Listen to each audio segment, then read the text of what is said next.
लोग यही चाहता है कि मामला कोर्ट में या थाने में ना जाए। जी आप भी सोचते हैं, हम भी सोचते हैं कि अगर बैठ के मामला खत्म हो जाता है तो यहीं खत्म कर लिया जाए, जी बेहतर दोनों लोगों के लिए होता है। जी लेकिन हो सकता है कि उन दोनों को वो नहीं वो अच्छा लगा हो या नहीं बात बना हो, तो इसलिए दोनों लोग अपने गए। आखिर दोनों तरफ कहीं ना मामला गया है कोर्ट में। बिल्कुल, कोर्ट तो ऐसे एक आदमी का मामले को फैसला नहीं कर सकता है। बिल्कुल बिल्कुल। अब दोनों लोग गया उसमें, जो जिसका प्लस पड़ा उसको किया, जिसका माइनस पड़ा उसको किया।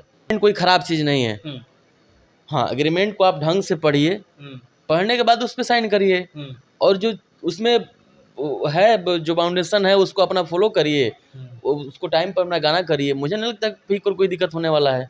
नमस्कार, मैं नीजू स्वागत करता हूं सभी का अपने चैनल भोजपुरी गॉसिप पे। तो जी हाँ, चटपटी और मजेदार बातें हमेशा करता हूं। कैमरा में इधर दिखाइए ऋतिक सिंह, काफी दिनों के बाद और कई सारे सवाल, लेकिन सबसे पहले चैनल पर स्वागत करते हैं। स्वागत है ऋतिक जी। क्या बात है, क्या बात है। आपका भी बहुत बहुत स्वागत है हमारे घर पे। और भोजपुरी गॉसिप के बारे में कहना क्या है, ये तो हमारे ऑडियंस एकदम बहुत प्यार देता है आपको, और आपके देखने वाले न्यूज़ को, ये भोजपुरी गॉसिप को, सारे ऑडियंस को मेरा सादर प्रणाम। अच्छा, एक बात बताइए, काहे जी गोली शोली चला रहे हैं आरा में और कह रहे हैं कि भैया रंगबाजी ही कर रहे हैं ना, एक तरीके से कह रहे हैं आरा के शेर हैं। मतलब काहे, मतलब ये भी गायकी वायकी छोड़ के गोली शोली काहे, बंदूक संदूक काहे उठा लिए हैं, मतलब ऐसा काहे? नहीं, बंदूक संदूक हम क्या उठाएंगे, हमें कलाकार आदमी है, भोले भाले आदमी है, हम बंदूक काहे को उठाएंगे। बस गाने के माध्यम से एक होता है कि आदमी इंटरटेन कराए। हमारे भाइयों लोग को जो पसंद होता है, देखिए आज के समय में चल रहा है वो सब गाने, रंगदारी भौकाली, तो उस हिसाब से गाना हम लोग परोसते हैं ताकि ऑडियंस का प्यार मिले। हाँ, तो जरा गुनगुनाइए उसी भौकाली अंदाज में। लाइन है, मेरा पंच लाइन है कि शेर के ना डर कब होखे कुकुर पाड़ा के, वाह। मार दे हम गोली हम राजा हई आरा के। अच्छा, आरा के यदि आप शेर हैं तो भाई पवन जी क्या है? सब शेर हैं, जितने भी लोग सुनते हैं या जितने भी जिले हैं, राज्य हैं, देश हैं, जहाँ लोग ये भोजपुरी को सुनते हैं, भोजपुरी के सुनने वाले, गाने वाले, हर लोग शेर हैं। तो आप सिर्फ आरा के शेर हैं? नहीं, ऐसा कहाँ हमने बोला। जरूरी थोड़ी है कि हमारा कहीं शेर है। अभी पटना में हम पटना के भी शेर हैं। जहाँ जाते हैं मैं वहाँ का शेर हूँ, या सब लोग शेर हैं। अच्छा, एक बात बताइए, इस तरीके के आजकल भोजपुरी इंडस्ट्री में भौकाली गाने, यूं कहें तो रंगदारी टाइप के जो गाने होते हैं वो ट्रेंड में चल रहा है, तो क्या इस तरीके के गाने ऋतिक सिंह और कंटिन्यू करने वाले? क्योंकि आजकल इस तरीके के जोन गाने में काफ़ी ज़्यादा रील्स भी बन रहे हैं, देख रहे हैं ट्रेंड में आ रहा है, इस तरीके से गाने शूट भी अच्छे किए जा रहे हैं। तो क्या ऋतिक सिंह का अगला फ्लेवर जोन होगा इसी तरीके से मूवमेंट में होने वाला, या फिर कुछ नए पैटर्न पे की भी काम किया जाएगा? देखिए, एक क्या होता है ना कि ट्रेंड आता है, जैसे कभी ट्रेंड आया हमारे रंगदारी का, भौकाली का, डिंग डोंग, तो हम लोग एक कलाकार हैं और कलाकार ट्रेंड ही ढूंढता है। अब मान लीजिए सब लोग गा रहे हैं रंगदारी, सबका गाना रंगदारी चल रहा है, उसी में हम गा दे, भजन गा के वो कर दे, तो थोड़ा सा वो क्या होता है ना कि डैमेज हो जाता है आदमी। तो कंपनी भी चाहता है और हम लोग डिमांड कंपनी करता है कि इस टाइप के गाना कुछ मुझे चाहिए, तो हम लोग कंपनी जब डिमांड करता है तो उसको हम लोग पूरा करना पड़ता है। रही बात तो उसमें कि थोड़ी ज़रूरी है कि सब वही गाना होगा, अलग अलग टाइप के भी गाने हो रहे हैं, सब गाने हो रहे हैं, लव सॉन्ग भी, रंगदारी भी। अब देखिए हमारे दुर्गा पूजन नवरात्रि भी आ रहा है, उसका भी तैयारी चल रही है। किस तरीके की तैयारी होने नवरात्रे में? कैसी तैयारी होने वाली है? मिठास कौन सी होने वाली, फ्लेवर जोन कौन सा होने वाला है? लोकगीत वाला ही गाना रहेगा या फिर कोई पारंपरिक खोजा जाएगा ऋतिक की तरफ से? देखिए हमारे तरफ से पूरा पारंपरिक रहेगा, क्योंकि देखिए हम भजन को या किसी अपने आस्था को हम अपने आस्था के ही नज़र से देखेंगे, और देखना भी चाहिए कोई भी कलाकार को। अब जैसे छठ आता है, दुर्गा पूजा, सावन आता है, तो उसमें बहुत सारे ऐसे लोग होते हैं कुछ भी गा के छोड़ देते हैं, लेकिन हम तो सभी से यही निवेदन करेंगे, निहोरा करेंगे कि अपने आस्था को, अपने जो चीज़ें जो आता है नवरात्र वगैरह ये सब चीज़ें, तो हम लोग भजन के ही माध्यम से अपने उस चीज़ को, आस्था को गुनगुनाएं। लेकिन अब सवाल थोड़ा डिफरेंट इसलिए है क्योंकि आप भोजपुरी इंडस्ट्री में, और भोजपुरी इंडस्ट्री कंट्रोवर्सी है, और सबसे पहले आता है कि एग्रीमेंट का हिसाब किताब।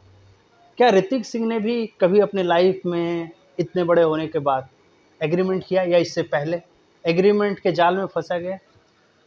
एग्रीमेंट कोई गुनाह थोड़ी होता है। आप किसी भी दुकान पे अगर कोई छोटा मोटा भी चीज़ खरीदने जा रहे हैं, तो वहाँ पे एक पेपर मिलता है, आपको साइन मिलता है। खुद आप मांगते हैं कि अगर हम अपना कोई चीज़ खरीदें हैं तो इसके पास मेरे पास कोई प्रूफ होना चाहिए ना कि हम आपकी दुकान से लगे हैं। तो एग्रीमेंट कोई ख़राब चीज़ नहीं है। अब इसको अब वो है कि अब खराब कर दीजिए तो अलग मैटर है। एग्रीमेंट हमने भी बहुत सारे कंपनियों को करा है, टाइम से अपना काम करके देता हूँ तो उसमें कोई वो दिक्कत नहीं होता है। अब आदमी जब पैसा ले लेता है तो कितने लोग होते हैं कि पैसा लेके घर ले लेंगे, गाड़ी ले लेंगे, वो ले लेंगे, वो ले लेंगे, गाना करने के लिए पैसे नहीं बचेगा। सवाल यही था कि क्या वाकई में ही इस तरीके से अभी कंट्रोवर्सी एक चल रहा है कि Khesari Lal Yadav global music junction, जिसके पे अभी गाना आपका आज ही रिलीज हुआ है, उसके मालिक ने दिल्ली हाई कोर्ट में एक अपील दायर किया था और अब कहा जा रहा है कि हाई कोर्ट का फैसला है कि 2025 तक, 30 सितंबर 2025 तक खेसारी लाल यादव गाना नहीं गाएंगे।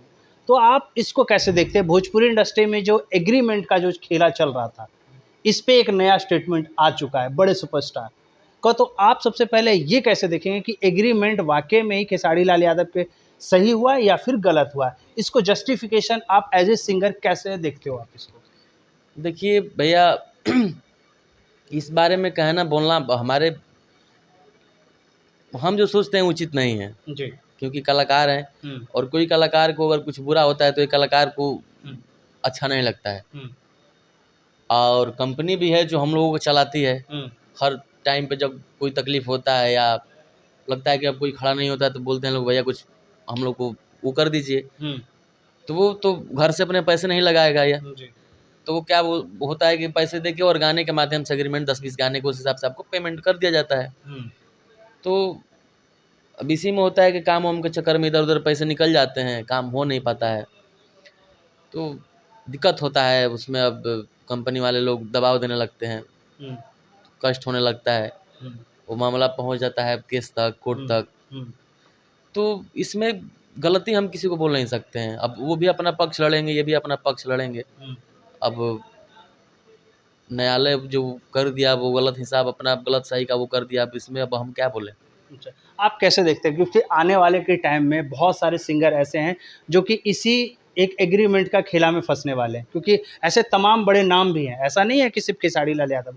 लेकिन इस तरीके से जब केस सब जब सामने आता है तो क्या लगता है कि आगे का भविष्य सिंगरों को फंसने वाला है? क्योंकि कहीं ना कहीं अगर सिंगर फंस गए तो फिर तो वो फंस गए। नहीं तो देखिए, एग्रीमेंट कोई ख़राब चीज़ नहीं है। हाँ, एग्रीमेंट को आप ढंग से पढ़िए, पढ़ने के बाद उस पर साइन करिए और जो उसमें है जो बाउंडेशन है उसको अपना फॉलो करिए, उसको टाइम पर अपना गाना करिए। मुझे नहीं लगता कि कोई दिक्कत होने वाला है। हम लोग भी मतलब बहुत सारे एग्रीमेंट को ख़त्म कर दिया काम कर करके। कितने का एग्रीमेंट खत्म किए जी, जरा आप बता दीजिए दर्शकों को। 10 रुपये का एग्रीमेंट हम ख़त्म करें, अपने तरीके से मैंने ख़त्म कर दिया है।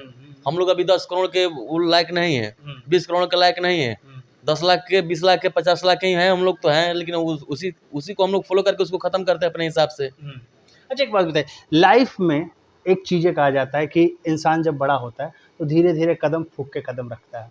क्या वाकई में ऋतिक सिंह भी वही काम कर रहे हैं कि अपनी पुरानी चीज़ों को सीखते हुए, या सुपरस्टार की जो गलतियां होती चली जा रही है, क्या उससे ऋतिक सिंह सीख ले रहे हैं या फिर उसी चीज़ पे दोहराते हुए चले? सीखना ही चाहिए, ये तो बहुत बड़ी सीख है। नए कलाकारों के लिए बहुत बड़ा सीख ही है ये जो मामला है, ये सीख ही है। ये बहुत सारे लोग एग्रीमेंट से दूर भागेंगे, लेकिन एग्रीमेंट कोई ख़राब चीज़ नहीं होता है। कोई आपको सपोर्ट करने के लिए एग्रीमेंट बनाता है। रही बात, आप उसको पढ़ के देख के उसको साइन करिए, उसको टाइम पर अपना काम करिए, काम दीजिए, ख़त्म करिए। इसमें कोई डरने वाली बात थोड़ी है, बहुत बड़ा मुद्दा थोड़ी है। एग्रीमेंट करके क्या आपको कोई ये एक गुलाम कर लेगा? ऐसा थोड़ी होता है। नहीं, लग तो रहा है ऐसे कि 2 साल के लिए भाई खेसारी लाल यादव जी बैन हो गए, साफ सीधे शब्दों में कहा जा रहा है। कब बैन हो गए हो तो गलती शायद उन्हीं की होगी ना। पेपर को देख के साइन करना चाहिए था, या क्या है नहीं है टाइम पे ख़त्म कर देना चाहिए था। ऐसा नहीं लग रहा है कि आप क्या सोचते हैं कि क्या वाकई में ग्लोबल और खेसारी जी बैठ के बीच में सॉर्ट आउट करके कुछ एक नया रास्ता क्लियर किया जाए? कुछ ऐसा आपके दिमाग में है, या फिर ऐसा चीज़ों को होना चाहिए क्योंकि भाई दोनों बैठ के ख़त्म कर लेना चाहिए, इस मुद्दे को ज़्यादा नहीं बढ़ाना चाहिए? जिस तरीके से जो कंट्रोवर्सी चल रहा था पवन जी खेसारी जी के पीछे, सब मामला शांत हो गया, एक नई दिशा में चल रही, तो या भी बीच में कंट्रोवर्सी आ गया, तो इसको बैठ के ख़त्म करना चाहिए, एक नया दिशा में भोजपुरी को फिर से ले जाना चाहिए? देखिए, अगर चीज़ें बैठ के ख़त्म हुए तो शायद लोग यही चाहता है कि मामला कोर्ट में या थाने में ना जाए। जी। आप भी सोचते हैं, हम भी सोचते हैं कि अगर बैठ के मामला ख़त्म हो जाता है तो यहीं ख़त्म कर लिया जाए, बेहतर दोनों लोगों के लिए होता है। लेकिन हो सकता है कि उन दोनों को वो नहीं वो अच्छा लगा हो या नहीं बात बना हो, तो इसलिए अब दोनों लोग अपने गए। आखिर दोनों तरफ कहीं ना मामला गया है कोर्ट में। कोर्ट तो ऐसे एक आदमी का मामले को फैसला नहीं कर सकता है। अब दोनों लोग गया, उसमें जो जिसका प्लस पड़ा उसको किया, जिसका माइनस पड़ा उसको किया।